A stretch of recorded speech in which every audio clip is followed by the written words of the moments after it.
Bangladesh Bharat match মানেই আলাদা উন্মাদনা, আর সেটি ঘিরে এবারও চলছে নানা রকম আলোচনা। ক্রিকবাজে ধারাভাষ্যকর এবং বিশ্লেষক হার্ষা ভোগলে তুলে ধরেছেন টাইগারদের সম্ভাবনা, দলে থাকা অনিশ্চয়তা আর কিছু গুরুত্বপূর্ণ কথা।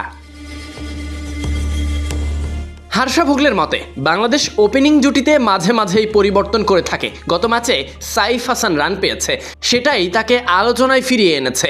একসময় এমন অবস্থা ছিল যখন তাকে বিপিএলের দলই নিতে যায়নি।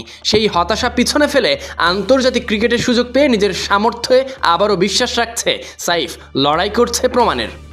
তার সঙ্গে আছেন তরুণ তানজিদ হাসান তামিম। হার্ষা ভোগলে মনে করেন এই দুজনেই সম্ভবত বাংলাদেশের হয়ে ইনিংস গোড়াপত্তন করবেন। এদিকে ইমনকে হয়তো একাদশের বাইরেই রাখা হবে যদি ভিন্ন কিছু না ঘটে। বাংলাদেশের মিডল অর্ডারে রয়েছে সবচেয়ে বড় ভরসার নাম তাওহিদ হৃদয়। তাকে 4 নম্বর পজিশনে খেলানো হচ্ছে এবং হার্ষা মনে করেন এটি সবথেকে বড় সুবিধা, কারণ হৃদয় নিজেকে ইতিমধ্যেই প্রমাণ করেছেন সম্ভাবনাময়ী ব্যাটার হিসেবে। এখন তার সামনে চ্যালেঞ্জ হলো এই সম্ভাবনাকেই জয় করা, বড় মঞ্চে কার্যকরী ইনিংস হিসেবে রূপান্তর করা। বড়দিনে নিজের সেরাটা দিতে পারলেই বাংলাদেশ ব্যাটিংয়ে ভরসা খুঁজে পাবে বলে মনে করেন হার্ষা। হার্ষা ভোগলে বিশেষভাবে নজর রাখতে বলেছেন বাংলাদেশি কাটার মাস্টার মুস্তাফিজুর রহমানের উপরে। একসময় ধারাবাহিকভাবে ম্যাচ জেতানো এই পেসার কিছুদিন সময় খারাপ পার করেছেন, আবারও ছন্দে ফিরছেন। এখন যদি উইকেট থেকে সামান্য সহায়তা পান তাহলে প্রতিপক্ষের জন্য মুস্তাফিজ হয়ে উঠতে পারেন বড় বাধা।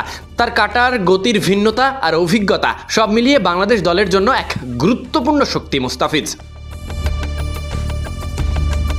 এই সব কিছুর মাঝে হার্ষার আক্ষেপের জায়গাও রয়েছে তানজিম হাসান সাকিবকে নিয়ে, যাকে তিনি মনে করছেন একজন প্রতিশ্রুতিশীল বোলার, কিন্তু এবার বাংলাদেশ দলে তার জায়গা হচ্ছে না। পরবর্তীতে তারা ফিরেছে অভিজ্ঞদের উপরে। দলে আছে তাসকিন আহমেদ, শরীফুল ইসলাম, শরীফুলের সুইং, তাসকিনের গতি আর মুস্তাফিজের ভেরিয়েশন, এই তিনে বাংলাদেশ গড়েছে শক্তিশালী বোলিং লাইন আপ। অন্যদিকে ভারতের দিকেও নজর দিয়েছেন হার্ষা। তার মতে সেরা খেলোয়াড় হলো সূর্যকুমার যাদব। টি-20তে তিনি ভারতের অন্যতম ভরসার নাম। বোলিং ইনিংসে রয়েছেন বুমরা। তাদের ফর্মই অনেক সময় ম্যাচের রং বদলাতে পারে। টপ অর্ডারে যদি আসে স্বস্তি, মিডল অর্ডারে হৃদয়ের ব্যাটে যদি রাখতে পারে আস্থা, মুস্তাফিজরা বল হাতে তুলে নিলে সেটাই বাংলাদেশের ভরসা। আর ভারতের বিপক্ষে এগুলো যদি কাজে আসে তবে লড়াইটা হবে জমজমাট। Sadiq Ahmed, Sunny, BD cric time.